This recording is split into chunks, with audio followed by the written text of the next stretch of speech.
Evening with you.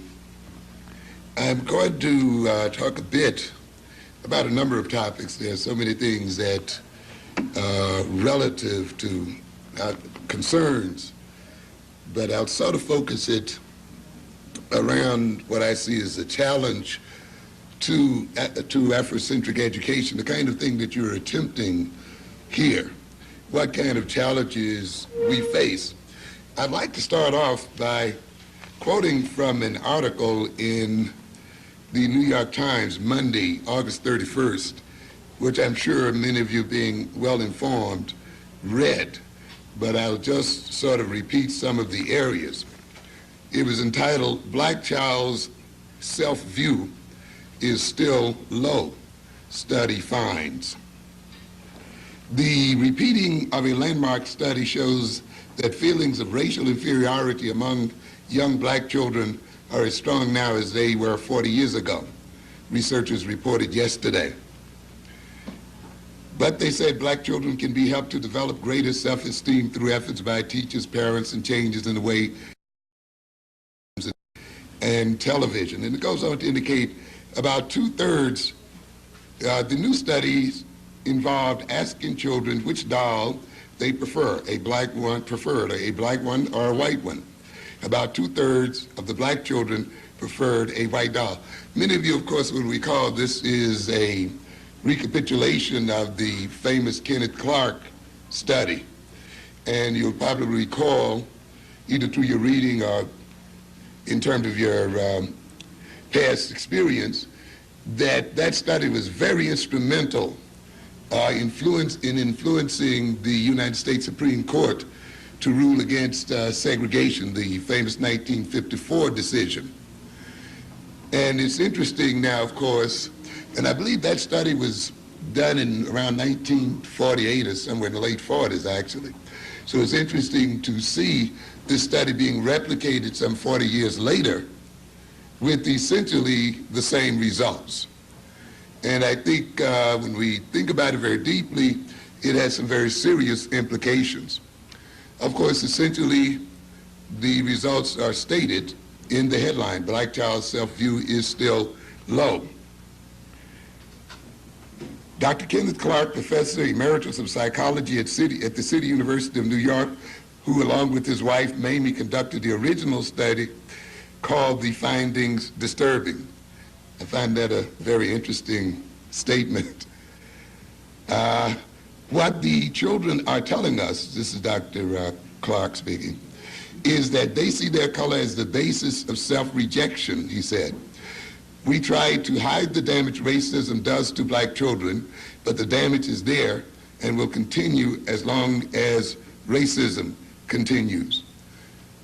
I find it very interesting that Dr. Clark, whose study formed the basis to a good extent of the Supreme Court ruling, did not bring into question perhaps the ideology that was also a part of that ruling, and the ideology of assimilationism that was also energizing this kind of activity in the court, and has energized the black community for the last 40 years. There is still no effort, from what I can see in here, on this part, to perhaps question the philosophy that thought that black children's self-esteem and black children's love of themselves could be augmented or increased or enhanced by having white people love them. I have always contended that the effort of organizations like the NAACP and others in integrating black children with white children was not principally educational in nature. It was essentially an effort to get over an inferiority complex. I run into too many black parents when, if you would tell them that you know of a black school that was academically more advanced than any white school they could send their children to, will still refuse to send them there. I've known some black families who would send their children to very top-notch black schools, in the first grades, and so 2 or 3 or 4 grades, because the schools had a reputation for producing very advanced students. And then after 2 or 3 years or so, take them out of the school and transfer them over to a white school, saying, of course, their children had to learn to get along with everybody. And so what was more important than their continuing to learn in an advanced state was that they learned to relate to white folk, and that they learned somehow to relate to other folk. A great myth, by the way, that is prevalent in the black community. I have yet to see the Japanese busing or plane loading their children to the United States in order for them to learn how to overrun the United States in every aspect of technology and politics and otherwise. I have yet to see the Japanese having to busload or plane load their children to the United States so that their children could outscore American white children on IQ tests and have those IQs grow generation after generation, and that's exactly what has happened. To outthink white children scientifically and technologically, and to outthink them economically and otherwise. I didn't see them exporting their children to American white schools to get that done. Yet we had a group of blacks in this country who felt that 2 plus 2 is not 4 in the black community. 2 plus 2 is only 4 in the suburbs somewhere. 2 plus 2 is 4 in Harlem and anywhere else. The idea that you have to export your child out to learn basic knowledge and information and to enhance itself intellectually is a fallacy. It is a veneer for people who are really trying to solve other problems in their personality. A veneer for people who are really wrestling with their sense of inferiority and self-hatred, who will sell then the idea of trying to get rid of that sense of inferiority, powerlessness, and dependency, sell it in the name of better education, when really the game was trying to be accepted by their former slave masters and the people who currently dominate them. The situation went on. The report went on to say, in the United States, 2/3 of the black children preferred white dolls, a response that researchers interpreted as indicating low racial self-esteem. In the Trinidadian study, that is, they went to Trinidad and replicated the study there as well, 85% of light-skinned black children preferred the white doll, and 64% of dark-skinned black children. Further, it states, the new studies also assess whether an intervention might improve the child's racial pride.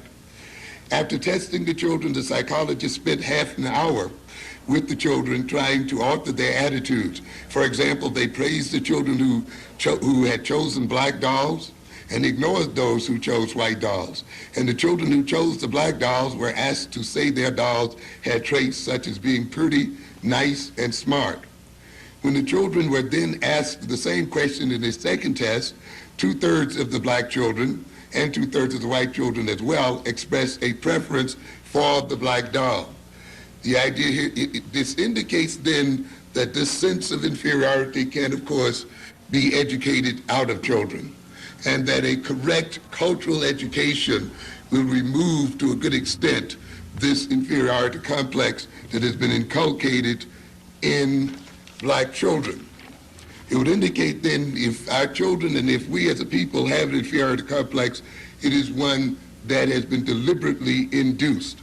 The article further states the study of children in Trinidad found that the black children there showed an even stronger preference for white dolls than was found in the United States. In the study of 257 children in preschools in Trinidad, Sharon McNichol, a clinical and school psychology at Creedmoor State Hospital in Queens, found that 3/4 of black children there preferred the black dolls.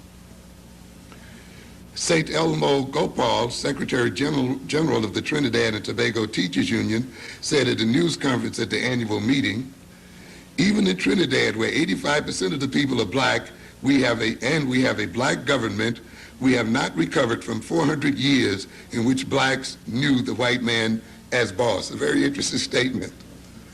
Of course, it points out in implication the fact that racism is a global phenomenon. And of course, it speaks to the Eurocentric dominance of the globe itself. And I'll be back to the statement in a moment.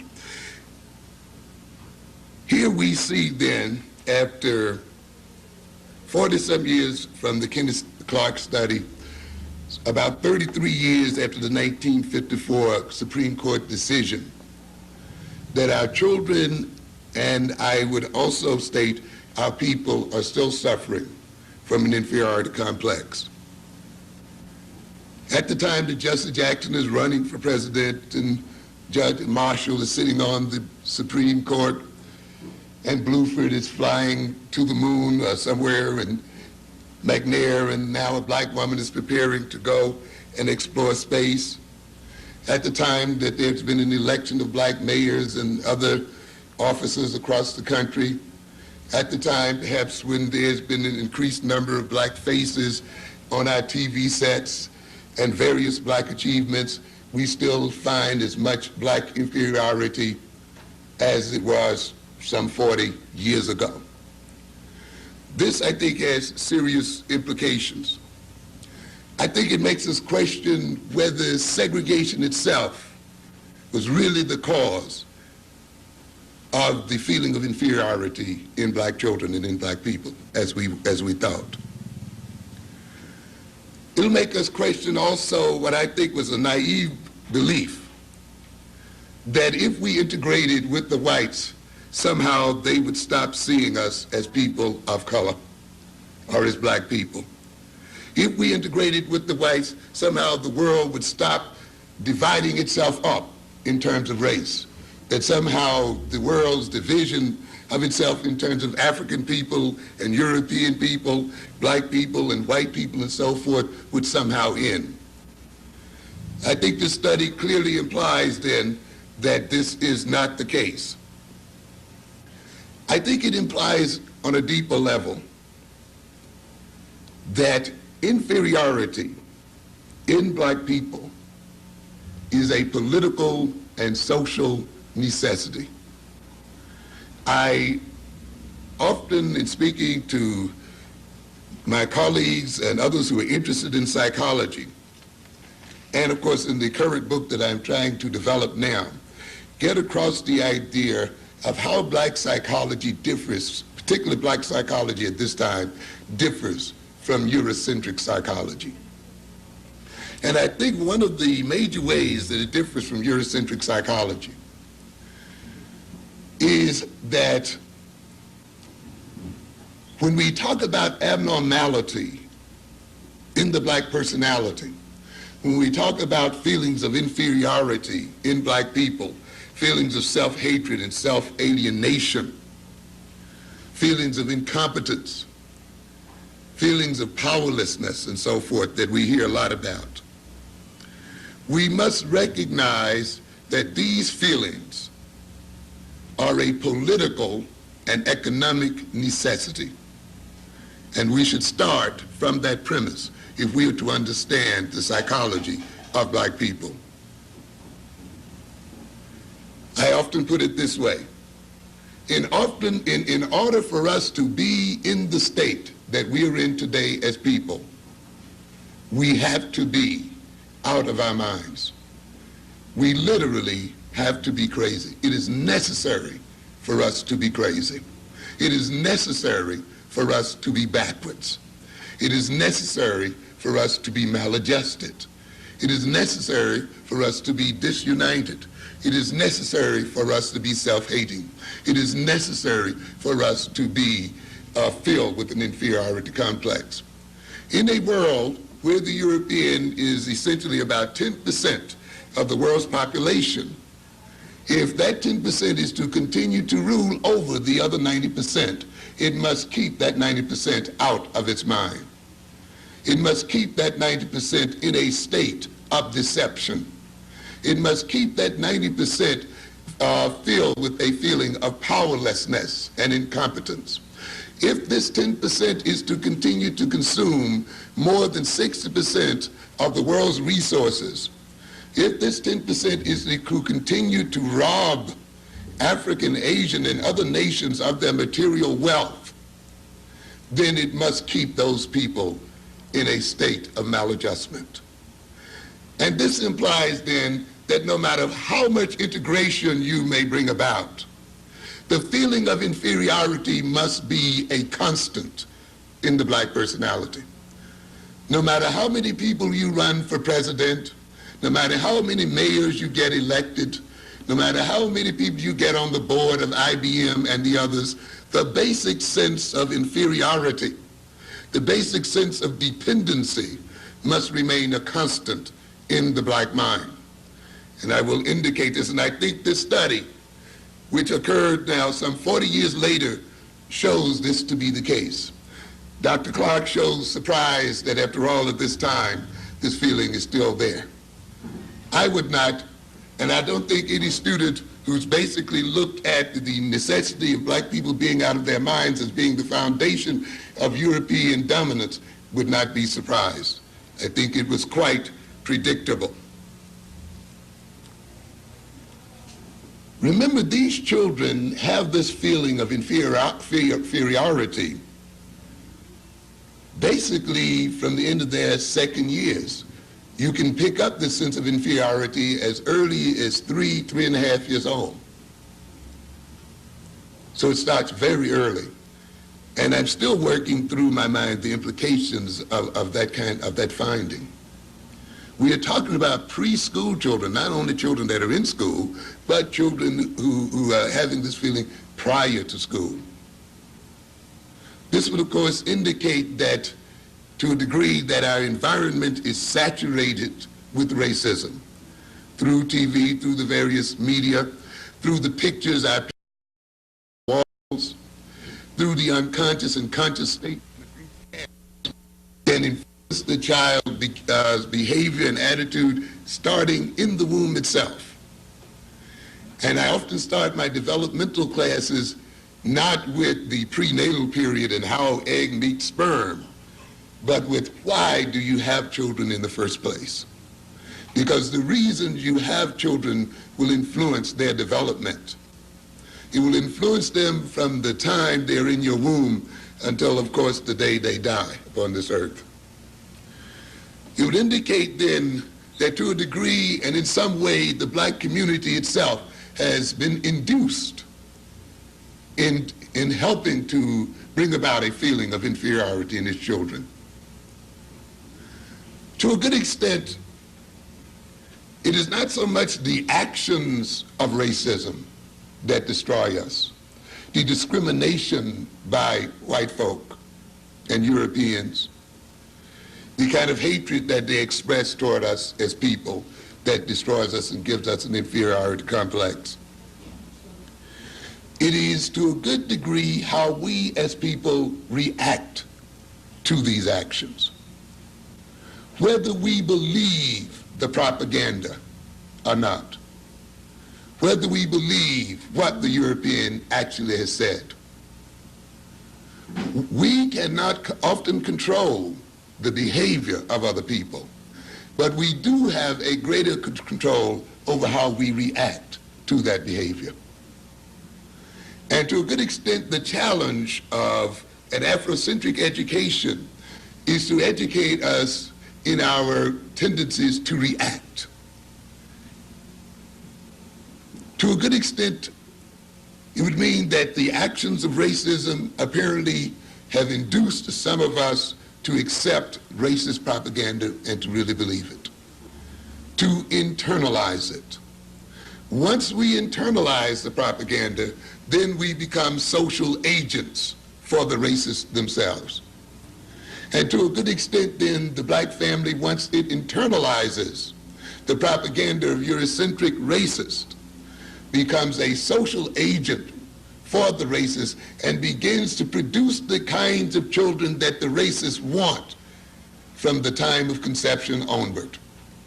It becomes instructive, you see, to look at a family not as something that just raises children, but a family to a good extent is the social agent of the society. It produces the kinds of children that the society says it needs and wants. The family looks out at the opportunity structure, at its own social position. It looks out at what it views as the future for its children, for its group, for its nation, and it inculcates those views into its children and rears its children in terms of those views, sometimes consciously and sometimes unconsciously. And in that way, it begins to create the children for the society. In a heavily segregated society, for instance, if your black boy or girl would have said some years ago that they wanted to be president of the United States or that they were going to be president of the United States, how many of us, by being realistic, would have discouraged that view? You know, ain't no black man going to be this or no black woman going to be that. Be real. And in the service of being real, by saying, well, I don't want him to be disappointed. I want to save him from racism and save him from the recognition one day that there are limitations to his aspirations. We quietly steer them toward a trade or a skill. Get this and get a job. So what's happening there? While it may have a realistic basis in a certain sort of way, you are also at the same time, though, creating the child's aspirations. You're also creating the child's motivations. You're creating the child's view of itself in line with the way the society is structured. A true Afrocentric family not only relates to its children in terms of reality, but it relates to its children in terms of idealism. It relates in the sense that there is a world that it as an African family and we as an African people want to bring about. While the black man may not be president of the United States, it does not mean that he cannot rule the world. The true Afrocentric family then not only raises its children in terms of the so-called social realities, because it recognizes that social realities are things that men create themselves. And therefore it raises children to create a reality suitable to the advancement and development of black people. But an unconscious black family, an unconscious people, a people who fallen victim to racism, a people who fallen victim to a sense of inferiority, then will produce the kind of inferior children that the white society needs to continue its dominance in the world. And in this way, then, the black family and the black community and black leadership becomes allied with the dominant group and with the Eurocentric group. It is this kind of thing that we must come to become conscious of and to defeat consciously. I'm going to give you a little taste of what I'm writing about in my current book. I want to indicate that black maladjustment is not just a suffering in the soul of black people. It's not just a feeling of inferiority in which over which the individual has to get. It's not just a feeling of alienation that you get over by going to a therapist, that you get over by attending various therapeutic sessions. Black maladjustment is functionally necessary for the world as it is currently constituted. Black maladjustment is a political factor, and I often try to get across to people the understanding that when we go to these universities and these schools, one of the greatest deceptions that's run upon us is the idea that the things that we are taught in these schools are non-political, that they are neutral, that they are somehow universal. And of course, the whites run a beautiful game on us when they, for instance, name their courses without putting their ethnicity in front of them. They don't say white psychology, white education, white economics, white physics, white chemistry, you know. And we often naively then assume because they're called economics, psychology, anthropology, that means we are in a course that has general and universal meanings.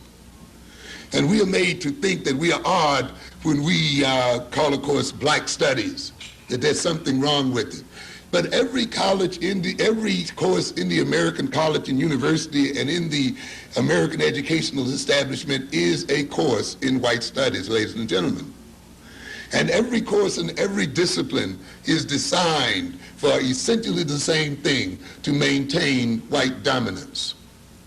We must be very conscious of that, and we must recognize that a major part of the education of our children and of ourselves is the fact that we have to politicize the courses that we're taking, even science, even physics and chemistry. So a lot of people think, well, you know, we're talking about atoms and molecules and this and that, and they have no ethnicity and they have no politics. In a fundamental way, you may be right, but on another level, there's a problem with that. Scientific thinking and technological development does not just develop in the head of some genius. It's not the result of some scientific genius who happened to strike upon some major discovery. Scientific discovery and technological development take place within a political social structure. You have to have a political system, a system of social relations, an economic system in order that science and technology develop and flourish. They do not flourish in a vacuum. Therefore, it is not enough just to teach your children physics and chemistry. You must teach them the politics of physics and chemistry. You must teach them the economics of physics and chemistry. You must teach them how a system must organize itself politically and socially such that physical and chemical research take place. It is not enough for us to educate African boys and girls in science and technology so that African can catch up with the Europeans. You will never catch up with the European just by knowing science and technology. Because, ladies and gentlemen, you have to finance technological research. You have to pay scientists to do research. People just don't do research for nothing. If you run the latest physics experiment, you would have to produce a cyclotron with a circumference of some 20 or 30 miles around that costs billions of dollars. And if you're then talking about catching up with the European scientifically, then you must catch up with the European and surpass him, what? Economically. If your children are to work for you and give their scientific genius to the advancement of black people, then we as black people must give them an economic, social, and political foundation in which their gifts can be realized and handed over to us as a people. And therefore, merely to teach chemistry and physics as some neutral subject, as some body of knowledge unrelated to everything else going on into the world, is to be miseducated. That is one of the reasons why we have a country filled, as black people, with chemists, with engineers, machinists, and yet we don't seem to be able to export one gun to South Africa. We don't seem to be able to make one bomb. We have generals and sergeants and green berets and rangers and all of the rest, and yet we are unable to train one guerrilla or anything else to fight for their liberation in this world because there's a lack of social organization. It is not enough just to have knowledge. It is not enough just to have money. Money and knowledge must be organized in order to be effective. And knowledge, in order to flourish and be actualized in some concrete advancement for people, must be based ultimately on social relations between those people. So there must be a social structure. And while your children are learning science and mathematics, they must learn to love themselves and to love one another. and to cooperate one with the other, or else they'll have an Afrocentric mind, but they will still have to go down to IBM and Xerox and do their work. And ultimately then, they will still be racked by a sense of inferiority and dependency. So we must keep that in mind. Let me quickly state here then that the sense of inferiority in black people and the other problems we talk about will not be removed by assimilation. They will not be removed by integration. They will not be removed by Jesse Jackson being elected president of the United States. They will not be removed by the election of other black politicians. And that doesn't say that Jesse Jackson shouldn't be elected, and it doesn't say that other politicians should not be elected. I'm saying, though, we cannot look at those things as being the sole basis for removing and solving the kinds of problems that we have. Because maladjustment is not merely a malady of the individual personality. Maladjustment is functional for a system. That system sometimes can be a family. Do you know sometimes a family is held together by a sick person?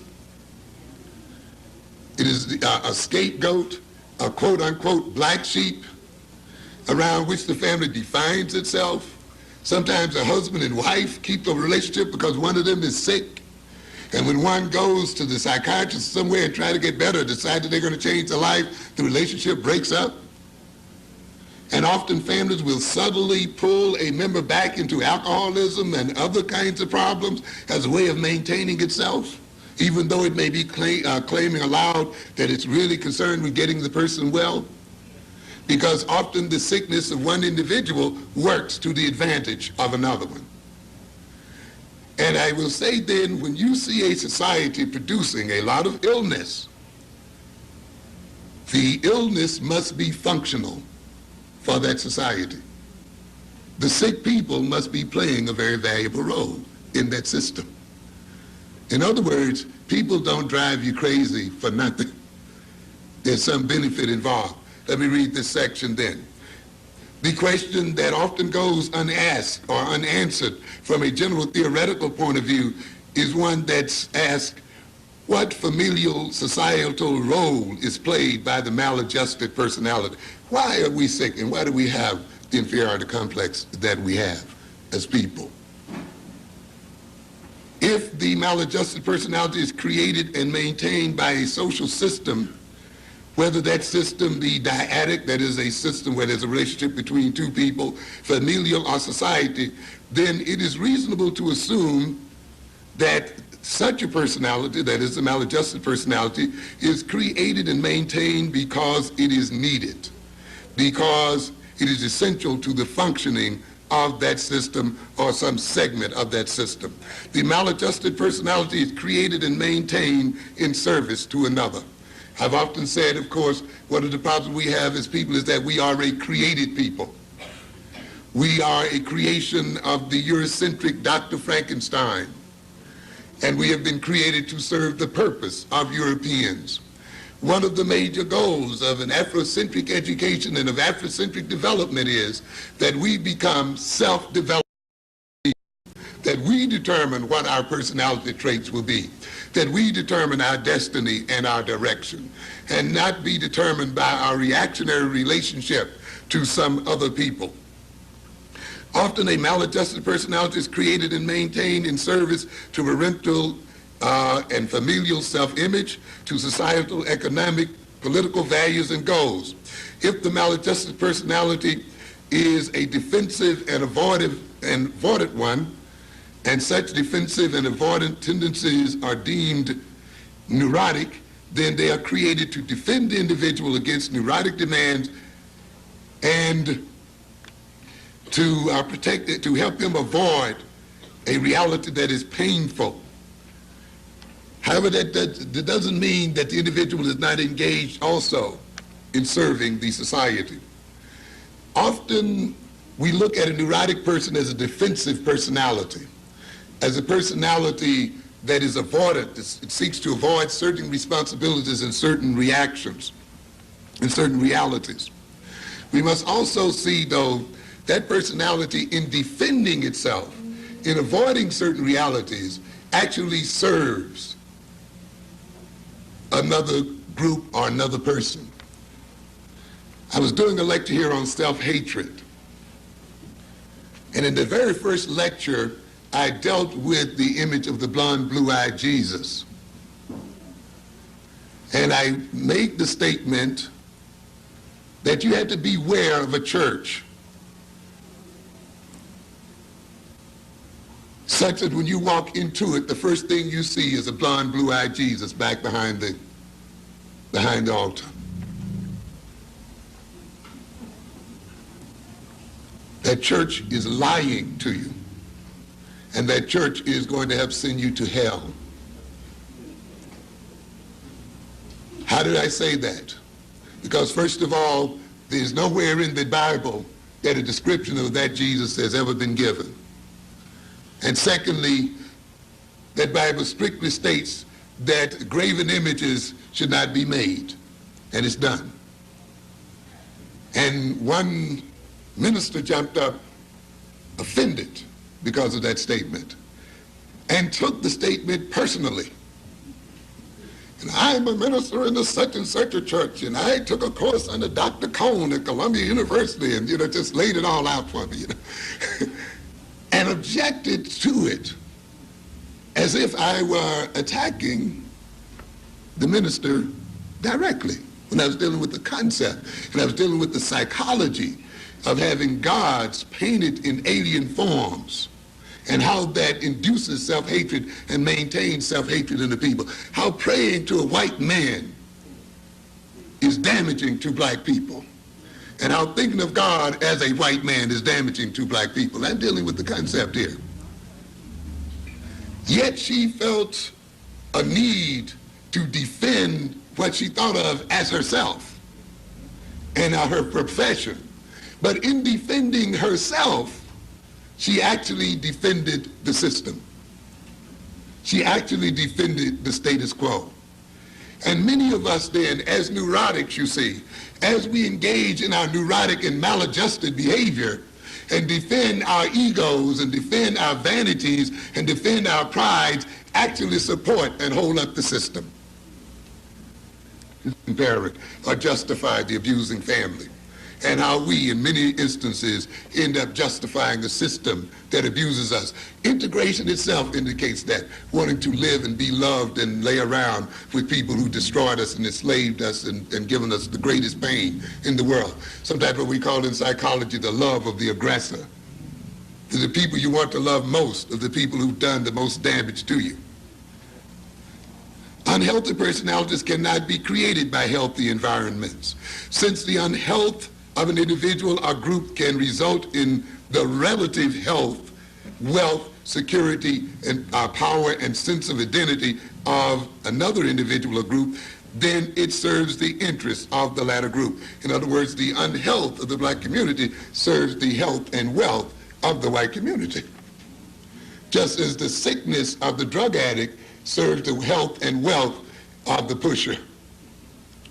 So in a sense then, it becomes in the interest of the pusher to keep the addict, of course, addicted, even though he claims he's doing him a service and a favor.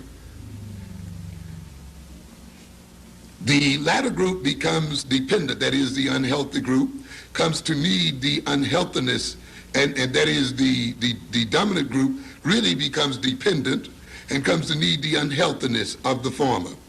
If the health of the former means a reduction in the dominance of the latter, then the latter resists the health of the former despite its pretensions to the contrary. In other words, when we even see assimilationism, we don't have time to talk about it here tonight, but in many ways assimilationism and integrationism is really another prompt for the maintenance of white power. And while we thought that we bought it in to a great extent, I would argue that to a good extent the white ruling class helped to push it as well, because it also helps to maintain the white ruling class in power. When you have a minority of people, such as the European, often in order to stay in power they must recruit from the very people they oppress. And therefore, they will call up from those people certain talented people or other types who then will identify with their masters and help then to maintain the control over the masses. This often will be called integration and will often be called desegregation. But ultimately, if you look very closely, you'll notice one thing, that the real power relationship between those two groups has not changed. I talk about a number of things we call constants, that if we look closely in the relationship, at the relationship between Europeans and Africans, we will note that there are certain basic things that have not changed despite all of the other things we look at. Despite integrationism, despite political and social change, there are things that are still basically the same and have been the same for the last 400 years.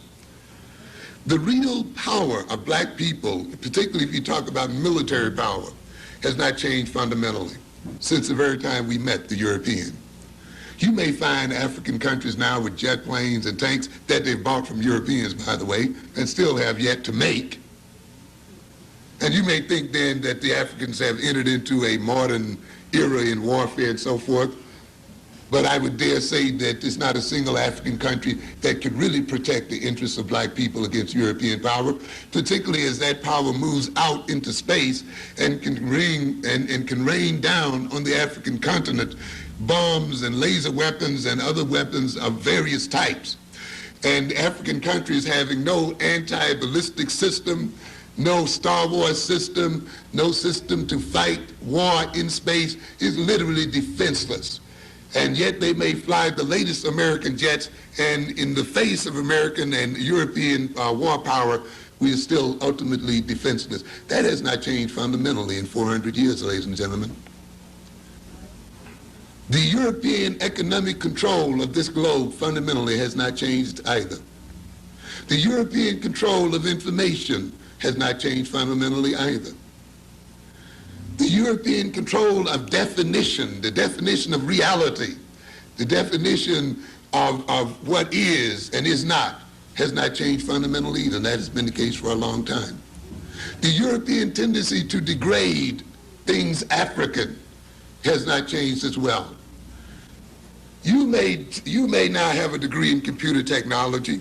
You may now have a job that pays you $40,000, $50,000, $60,000 a year, but your fundamental relationship to the European has not changed one whit from the fundamental relationship between our African forefathers and his European slave master. For as you work your computers, you still work to the profits of Europeans. And so the fact that we've moved into the executive offices does not mean we've moved into power. Does not mean that the fundamental power relationship between Europeans and Africans have changed one bit. As a matter of fact, the moving of blacks into the executive offices is an effort to maintain that power and to obscure that power behind a form of neocolonialism. I don't think it is an accident that the desegregation movement and the assimilationist movement in America parallel the neocolonial movement in Africa. As I often tell my classes, you as black students are now being educated to put a black face on white power and to help deceive your people into thinking because you got a job, we have moved forward as a people. Let's then just take a quick look at the functions of maladjustment and why you cannot get blacks, why it is important that blacks never get out of their sickness. You ever wondered why the more social workers you produce, the crazier people get? The more psychologists you produce, the crazier people get. Have you ever wondered about that? I lost a job challenging whites about that. Why you, as a white man, whom these crazy people have permitted to be chairman of the Department of Predominantly Hispanic and Black College, why do you as a white man, continue to try to bring these psychologists in here when you know that this psychology is not doing the black and Hispanic community one whit of good? He could not disagree with that.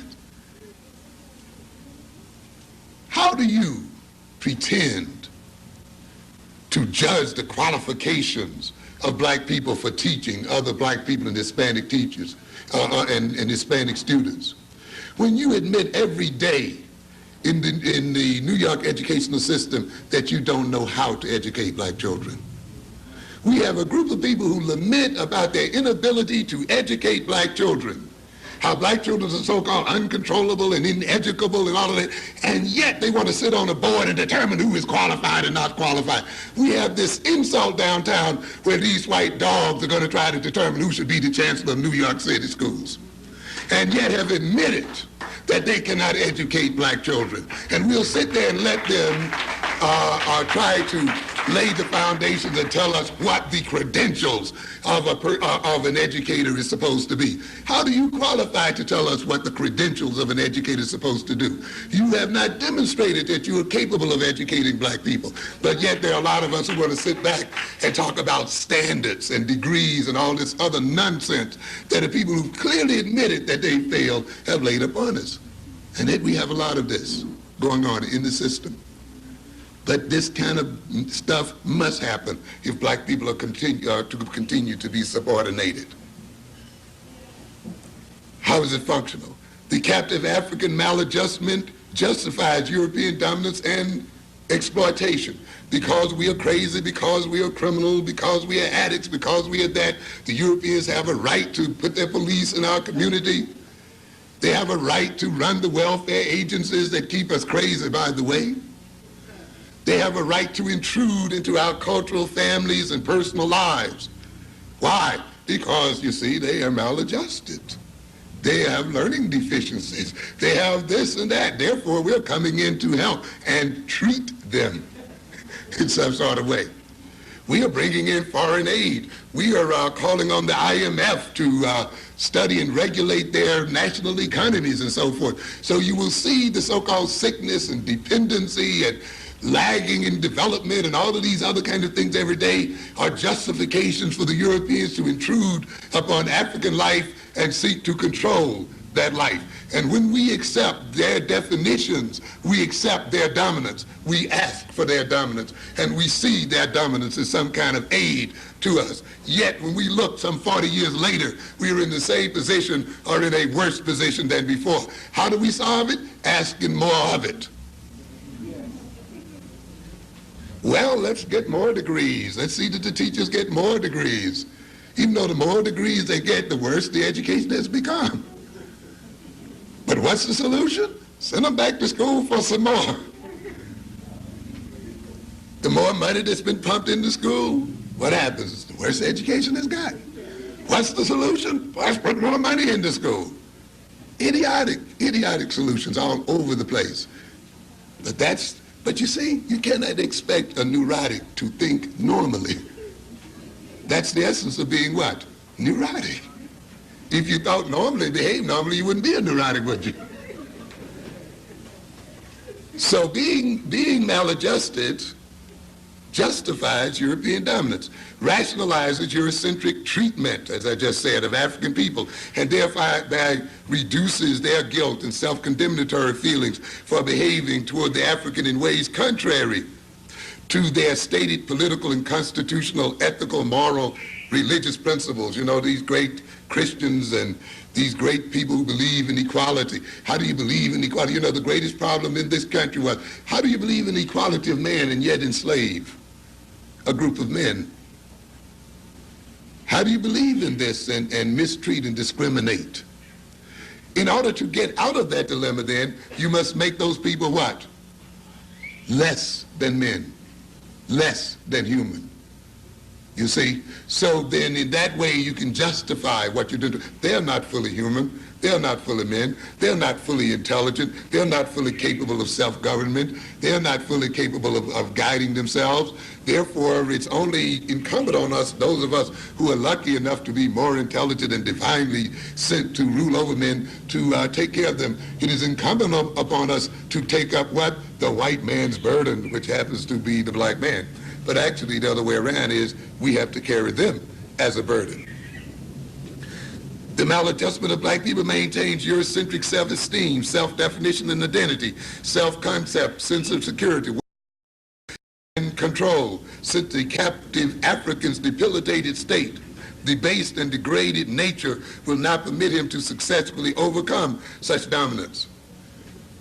The lowest European on the lowest street, Skid Row in this country, can always say one thing: at least I'm not black. He defines himself, and his self-esteem still rests upon the ultimate degradation of black people. So no matter how low and evil he sinks, he still has a superiority attitude toward black people. And therefore the degradation of black people and maintaining black people in that state is important to the European sense of self-esteem and self-identity. The European more or less defines himself in contrast to the African person. Many of you have run into Europeans, and when you came to be what they did not expect to be, you've seen them unravel before your very eyes. When they could not play their accustomed role of dominance and mastery, you've seen them become unglued and unable to function, to become confused. It means then that our submission and subordination and degradation keeps them together.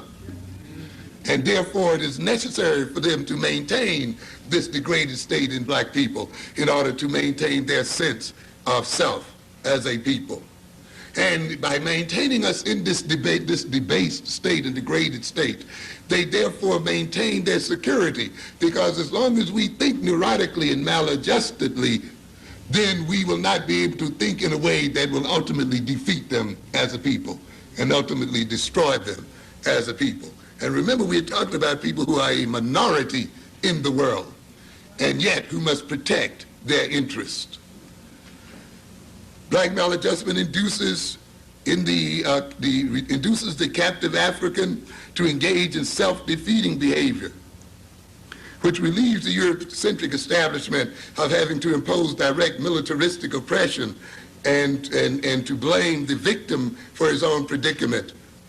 You would get plenty of that, of course. In other words, when you get the black maladjusted to a certain degree, he will treat himself. Well, look, I put libraries in your community, you just don't like to read. We have schools here, you just like to drop out for some reason. The knowledge is available to you, you just don't like it for some reason or other. It's a very slick system because it permits the European to pretend that they are liberal and open and so forth, and yet at the same time maintain themselves. And of course, I often talk about this, the European talks about freedom of speech. But we are only free to speak when our audience does not hear us. We are only free to speak when our audience is not interested. We are only free to speak when the audience really does not listen. Oh, I can sit here and call Reagan all kind of names and talk about white folk. That illustrates what a great system we have here. But how is this possible? To a good extent, it's possible because, you see, at first you induce the audience not to be what? Interested, not to care or to be apathetic, and then you just let the person speak as long as they want to. You induce the audience not to be active, and therefore knowing that after the speech is over, no real activity will take place, so you let them talk as much as they want to. So the system of slavery, you see, and Jim Crowism that occurred shortly thereafter structured the black personality in such a way that despite the Marcus Garveys and the Malcolm X's and other people, there's been relatively little change because the reception often of the audiences was such that they would not threaten the United States after they heard the speech. We are only free in this country to do the wrong thing. Recognize what happened to Farrakhan. Farrakhan has been saying the same thing for 20 years. But to a good extent, when the whites actually thought that black people might really be listening to Farrakhan, might really act upon what Farrakhan was saying, he can't now get into Javits Center Now he's having a hard time finding a place to speak and a platform to speak to black people. Is this the country of free speech, ladies and gentlemen? You better not believe it. It's no way. We say we are free. What is freedom, we say? Freedom to do what we want to do. But stop a minute and think. What makes you want to do what you want to do? And you might come to realize then that our very wants and our very desires have been what? Induced. So that the things we really want and the things we really desire are those things that maintain the system and are those things that destroy us as a people. But yet we object to anyone speaking about it because we see our indulgence in them as some expression of our what? Freedom. Yet in this system, when you so-called let a people free, and yet you must maintain them in subordination, they must then, with their freedom of choice, always choose what? The wrong thing. But you give them a foolish pride into thinking that since they have choice, they are therefore free. A very slick system. It induces the captive African to behave in such a way such that he will economically and otherwise and apparently of his own accord support the European establishment to the detriment of his own without being conscious of his doing so. Why should a black person be made to feel ugly? What is the function of associating blackness and ugliness, blackness and uncleanliness, blackness and of being unlovable? Is it just purely a racist attitude of some evil people? What do you do when you feel ugly or unkempt? But you do something else beside that. You go out and you buy yourself a new and spend a lot of money. But what's happening here? Who do you spend it with? Who gets the bulk of the money that's spent? In other words, the African feeling ugly and unclean in his attempt to compensate for that feeling of ugliness and uncleanliness goes to the very person who made him feel that way in the beginning and purchases and buys from that person, and therefore maintains the very individual to destroy the self-image to start with. Do you think then an economic system that depends upon a bunch of people trying to compensate for feelings of inferiority by buying brand names? I don't know where brands, by buying names of other people on their clothing?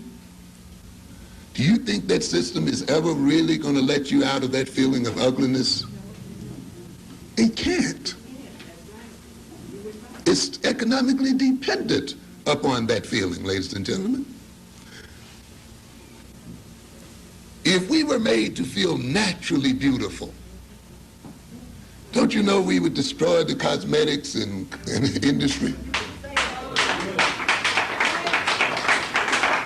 So we must feel naturally that nature itself has not made us beautiful, so that we must compensate for it. And therefore we can see then that the inducement of inferiority in black people, the inducement of a feeling of ugliness, the inducement of these various negative feelings must stay in black people, so that in trying to compensate for these feelings, black people will economically, politically, and otherwise support the very people that induced them. You see, the alienation of black people is economically functional. It's just not a feeling you have in your mind. The fact that you may wrestle with your own self-estrangement, separation from yourself, is not just a feeling you're having within yourself. It is a politically functional feeling. It is induced for political purposes. What does it mean to be alienated? To be alienated does not only mean that one suffers a split within the personality, that one feels estranged from himself, that one does not know himself, Certainly that's an aspect of alienation, and this is the way it's talked about in the psychology books, you see. And when you read all of this psychology, you think you're really getting heavy, you see, and the Eurocentrics teach it to you very directly, and you feel very profound when you talk about the great dynamics of the head and ego struggling with one another. Why do you alienate a person? We are alienated so that we can serve aliens. That is the function of alienation. Alienation means to be determined by forces outside oneself, other than oneself, to the enhancement of those aliens. When Marx talks about alienation, then, do not just cue in on the alienation that the worker feels. Recognize that the worker has to be alienated in order to serve the owner of the means of production. That's its ultimate function.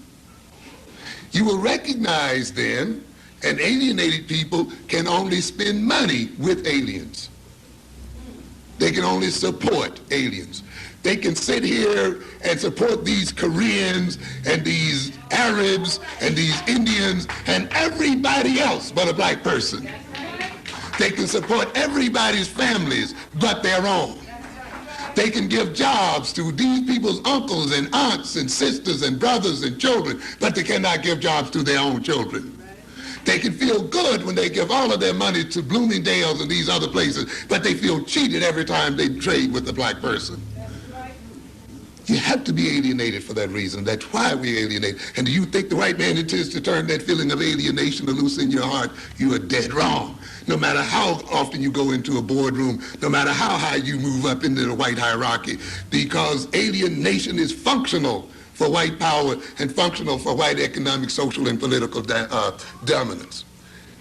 And yet I see somebody expressing surprise after 40 years that black children still have a sense of inferiority, because you don't know your black psychology, and because you studied them from a Eurocentric psychological point of view, and because you saw your goal as not removing the white man from power, but of sleeping with them in these beds, and not questioning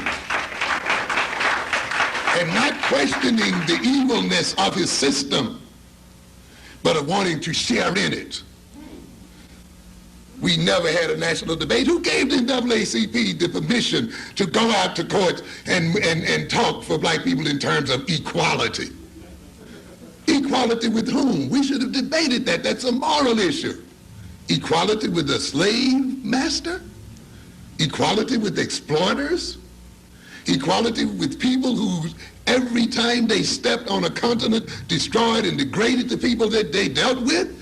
Is this what we want, a sharing of the spoils? Or is it that we want a whole different world than what these people have bought on this earth today?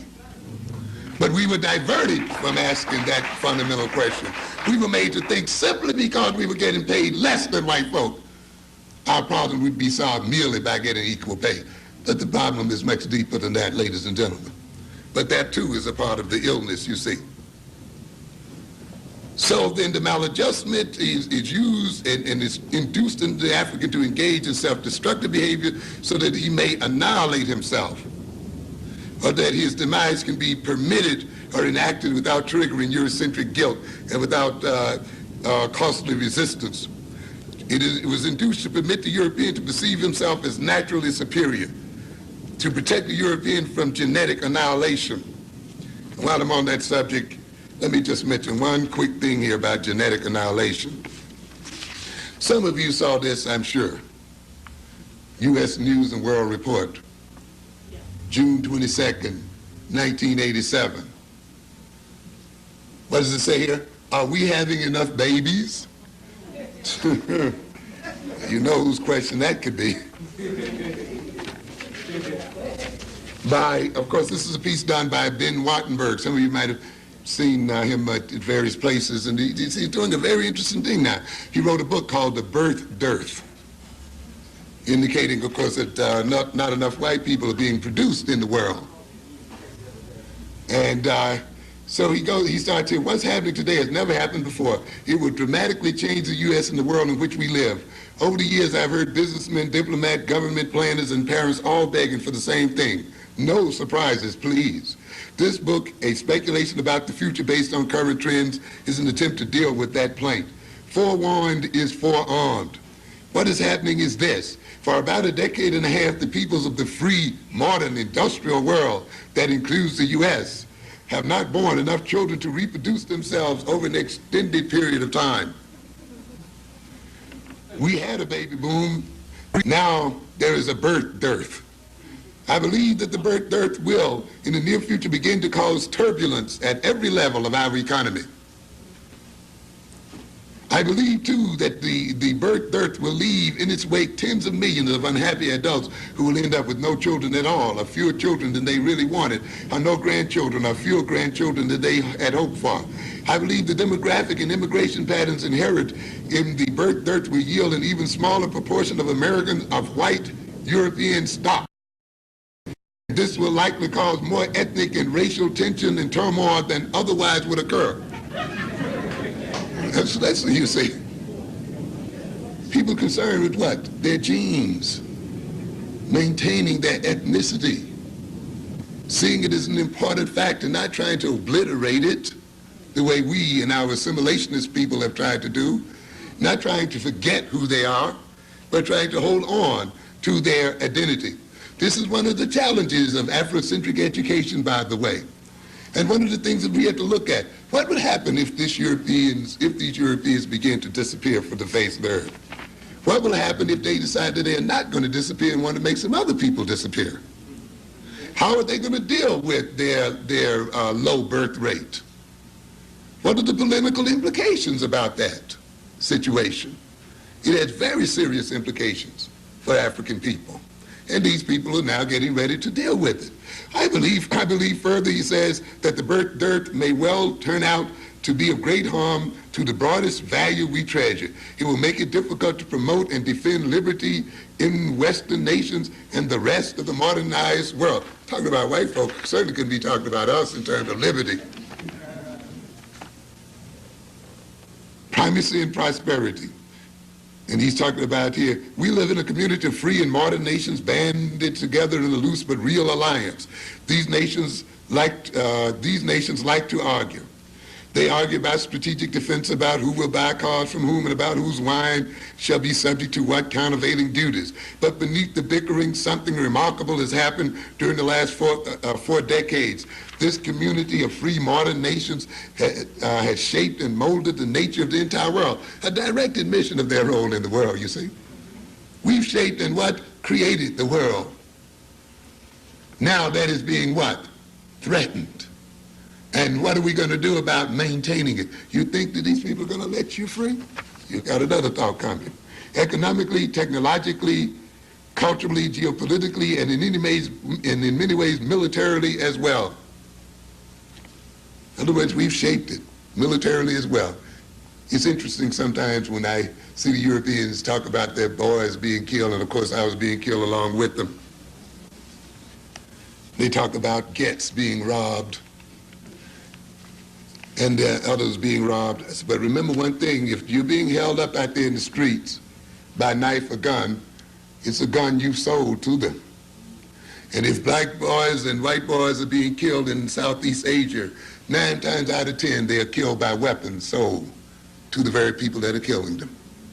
Ye that what lives by the sword shall what? Die by it. You think you can go around the world selling billions and millions of dollars of jet planes and weapons and not yourself ultimately be victimized by the very things you sell? These sellers of death will ultimately be the main victims of their own tools of death. By 1950, when this Western moment was in its early days, the population of the free modern world comprised about 22% of the global population. That's amazing even at that, isn't it? That 22% of the population could have control over another, 88%. Today we are 15%. By the year 2030, we will be 9%. A reasonable extrapolation to the end of the next century brings the Western proportion down to about what? 5%. But we still want to be in control. A question arises, will our values continue to dominate in a world where our population shrinks to 9%, shrinks to 5%, even lower? And he goes on to talk about population and power. Can you see again, let's look up, I hope I'm not holding you up too long, I'll be through shortly. I just want to make a few other quotes from this. What happens when the West is less than 10% of the world, less than 5%? Do mere numbers of people equate with power and influence? Consider first the military situation. There are populous nations that are not big powers, China and India, but only populous nations can become big powers. The United States and the Soviet Union. The advantage of a large labor force and economies of scale are of vast importance. Brute economic production is one critical aspect of national strength and security. Larger populations can build more easily the infrastructure that supports national defense. And attaining technological leadership requires a large critical mass of scientists. Can we begin to see now why you cannot produce a large number of black engineers and technological people? Why the African world must remain ununited and disunited? Because these people recognize quite clearly that uniting of African people, the social organization of African people, the social and economic networking of African people spells the end of European power and dominance. It's stated right here that, do you ever think, and I know it must have made you at times, of the influence that Jewish people have in the world. I read with great dismay here about 2 weeks ago the demands that they were laying on the Pope, you know, and how they had the Pope going. It's an interesting situation. And yet you think about it, there are only about, 15 million of them in the world? Maybe even less. And yet, you know, there's a major Jewish political organization in Washington that literally vetoes everything that the United States government does. That the United States budget itself is submitted to this organization. That this organization literally determines who and what nations and what groups will get what from this United States, even though this group is less than 3% of the United States population, ladies and gentlemen. It's an amazing situation there. Here are a people, population-wise, are smaller than a gnat. When you compare them with something like, 400 million or more African people, or more than 500 million Indian people, more than about 1 billion Chinese, and you can name one major population after another, and yet these billions somehow are unable to control their circumstances, and a tiny little group is able to literally manipulate this country and influence what goes on in the world. Reminds me of something some of you read today in today's New York Times. You heard about Mr. Le Pen over there in France, running for office, very famous because he wants to run the Africans and the Asians out of France. Wasn't doing too bad either. Jean-Marie Le Pen, France's leading far-right politician and candidate for the French presidency, has caused an uproar with the statement that the Nazi gas chambers were a minor point of history. No problem until he mentioned that. Several political figures said that they would even vote to lift Mr. Le Pen's parliamentary immunity so that a defamation lawsuit could be brought against him. Political analysts and politicians said this was the first major slip, note that is first major slip now, by Mr. Le Pen, whose political campaign focuses on reducing the number of Africans, African Asians, and Arab immigrants to keep France French. So that wasn't his first major slip. It was only when he related to the Jews that he really made it, and that really cooked his goose. As long as he inveighed against Africans and others, as long as he talked about keeping them out and denying them, no problem. As a matter of fact, he was ascending in French politics. As long as he wanted to keep French, all of France, French, and all of that, no problem, no major issue. I mean, no major slip. But as soon as he said this business about the gas chambers and how Jews were executed might be a minor point in history, he was in serious trouble. This is the first major mistake Mr. Le Pen is committed, because these ideas that everyone thought, these are the ideas that everyone thought were dead. Political analysts also said Mr. Le Pen's remarks would probably make it harder for Mr. Chirac's coalition to agree to cooperate with Mr. Le Pen to help defeat the Socialist Party in next year's election. In other words, you see, you can help determine the shape of our government as long as you stay off the large majorities in the world. And just stay off of the what?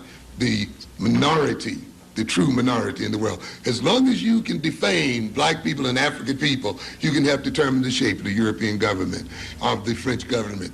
But as soon as you then talk about a very small minority in the world, you have made a major, major misstep, and you will pay for a very interesting kind of situation there.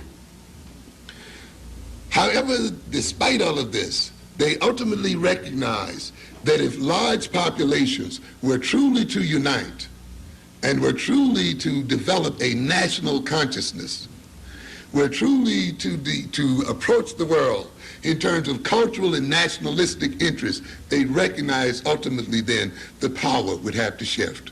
And of course we know then that is one of the major reasons why the European must minorize large groups of people and must make people who are ethnically the same think of themselves as being ethnically different.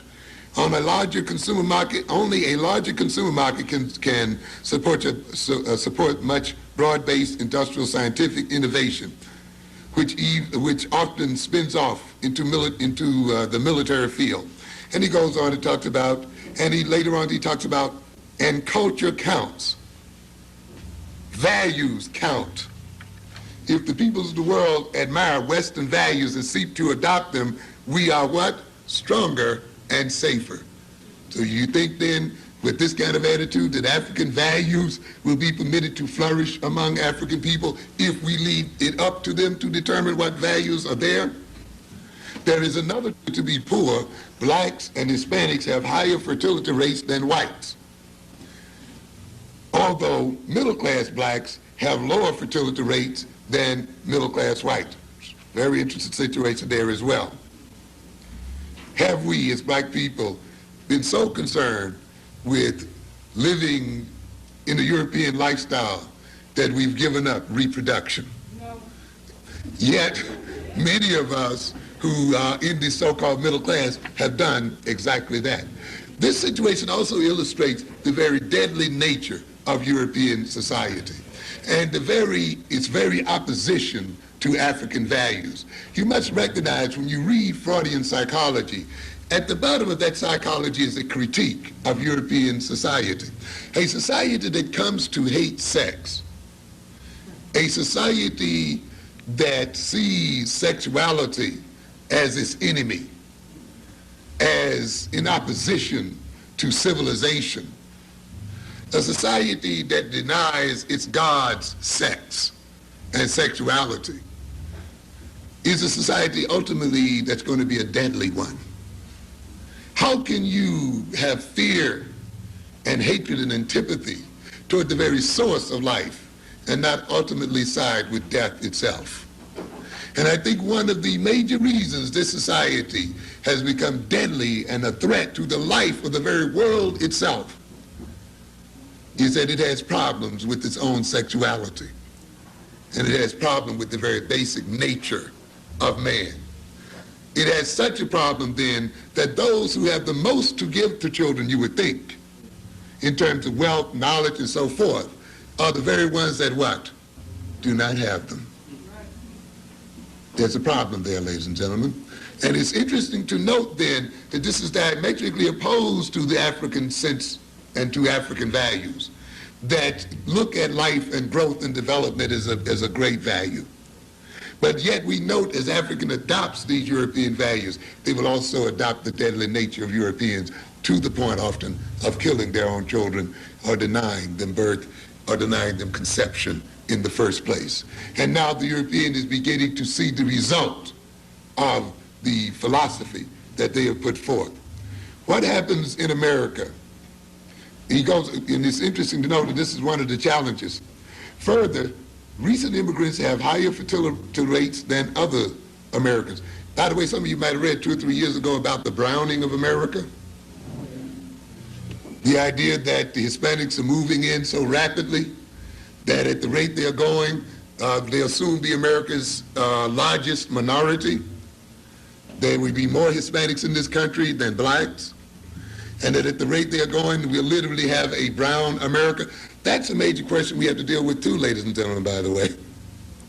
What will happen to the black population in this country as it is outnumbered by the Hispanic population, or as it is balanced off by Asian immigration? That's a challenge that our children must be educated to meet. I know it's a question we hate to deal with, and often we want to lump a lot of problems on the white and non-white, forgetting, though, that we as people have to compete against all people on this earth. Africa has to compete against Latin America as well for markets in this United States and other places.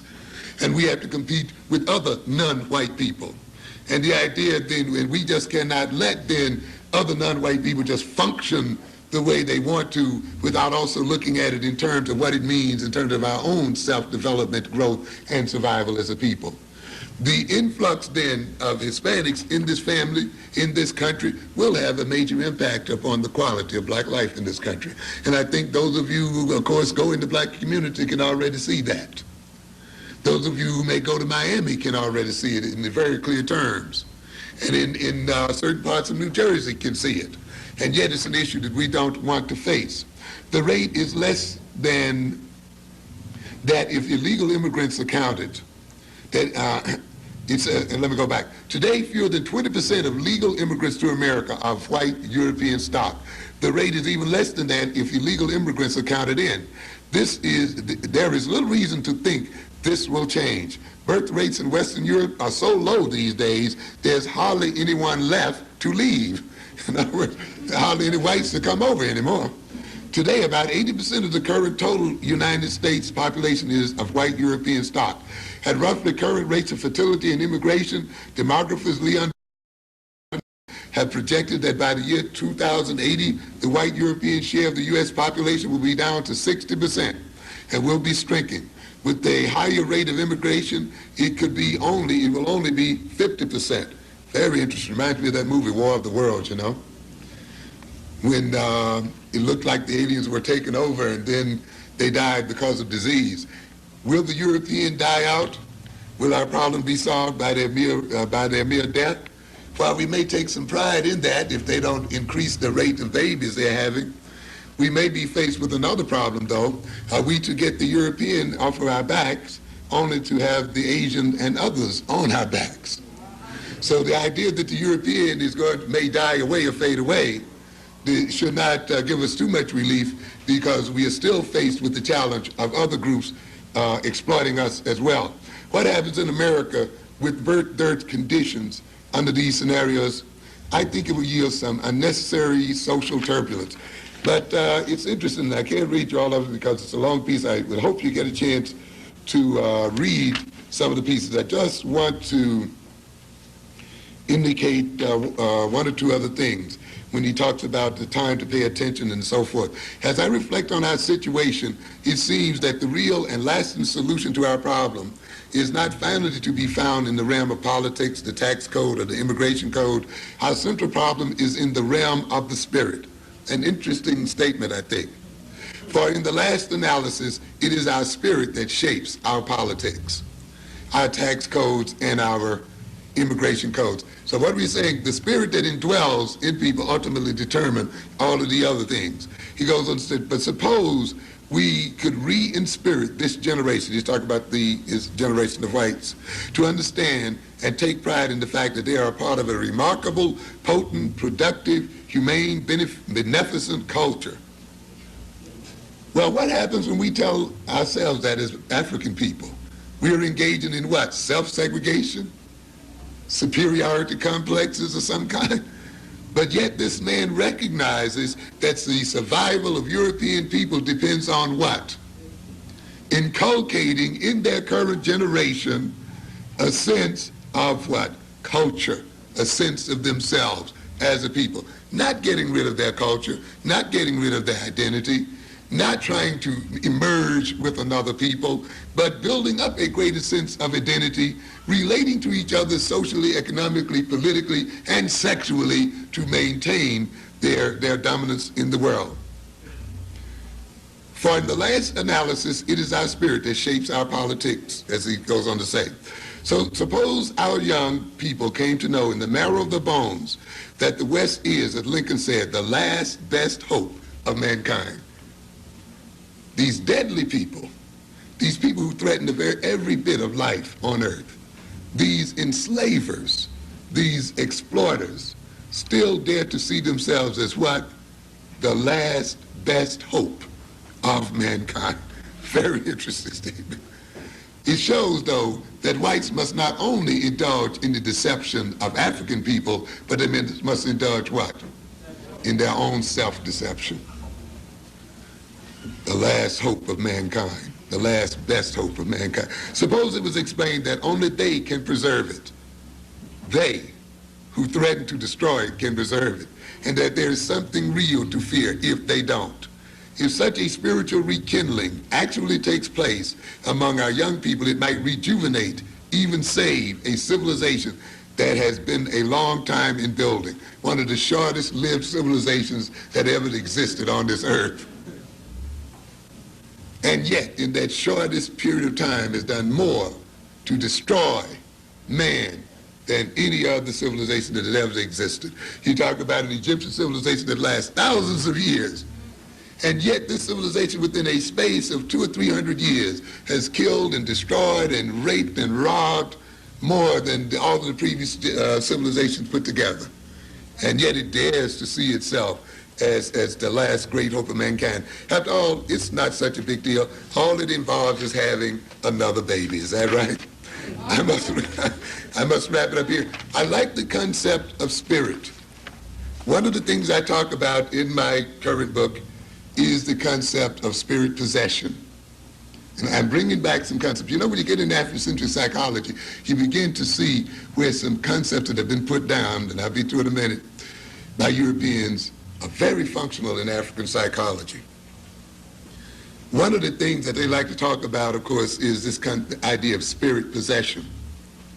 And we think as a modern civilization that we've gotten over that belief in spirit possession, that people can actually be possessed by devils. But ladies and gentlemen, that is not true at all. People of every age are possessed in one form or another. What spirit possesses you depends upon the ideas that are accepted at the time. When the devil as a real entity was accepted by the culture and by the bulk of the population, the devil actually possessed people. You could actually talk to the devil and people. You could call them out, you know. And some of you saw the movie The Exorcist, and the devil is talking and carrying on. This actually occurs. And it's an interesting phenomenon in human life. How do you feel Jesus? How do you feel any God? To a good extent, you have to have an idea of that God, don't you? Somebody has to kind of tell you about it, don't they? You kind of have to know about it a bit. Once you get an idea in your mind, once somebody describes Damballa to you or describes this one to you, what can happen? The description can actually manifest itself in your body. You actually experience it as a physical presence. You know, during certain rituals, you can tell what spirit possesses an individual by the very physiognomy of their face and body, by the very way they behave, by the very way they dance, the way they talk. Each spirit has an identity such that when it possesses the individual, that identity expresses itself through the body and the behavior of that individual. So then, what are we saying here then? When you give a person a complex of ideas and they accept that complex of ideas, that complex of ideas can express itself concretely in the body and the behavior of that individual and affect the way that individual relates to another people. And it's interesting then, when the devil possesses a person, the devil exploits that person's body, uses that person's body, abuses that person's body, relates to other people in a devilish sort of way. Now then, we've gotten over the devil, but the devil has not really disappeared. Now we believe in unconscious forces. But if you studied them very deeply, you recognize what has really happened is the devil has gone underground. And the devil has become what? Unconscious. So now you got the devil and you don't what? Know it. In fact, you've become identified with the devil and see the devil as one and the same as yourself. In the old days, we had an advantage, you see. You could see the devil as being what? Separate from the self. But now since Freud came along and said there's no more devil, there's unconscious forces, now we cannot tell the difference between what is us and what is of the devil. And it's interesting then that racism, it does not only express itself as an action of other people, it expresses itself as a spirit. And that spirit comes to possess a people and act through that people. And it destroys that people in terms of their behavior. When you are possessed by a spirit, you serve that spirit. You come to want to resemble that spirit. When a Michael Jackson or someone is possessed by the spirit of a white man, he wants to look like a white man. He wants to lighten up the skin like a white man. He wants to turn the hair like a white man. He wants to talk like a white man. He wants to walk like a white man. He wants to relate to other people the way a white man relates to black people. That's why you call other black people niggers. And that's why you treat them the way your master treats you. Because the spirit of the master is now in possession of the personality. They will even go so far as to get their nose trimmed and their chin narrowed and their cheeks raised and their total body mutilated so that the spirit that is in them expresses itself in the very face and features of the individual in and of itself. And this is why this man talks about spirit, because he recognizes the implanting of a spirit in a certain people means the movement forward of that people, or it influences the behavior of that people. And that is why it is necessary for you here tonight to implant an African spirit in the breast of black people the world over.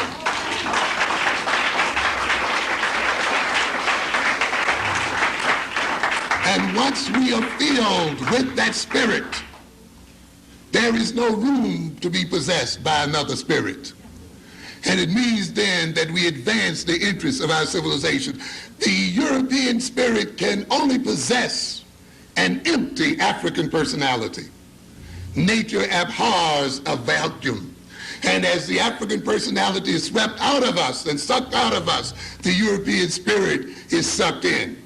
And we serve then the spirit of the European. So that the ultimate challenge of Afrocentric education is to instill the spirit of African people. And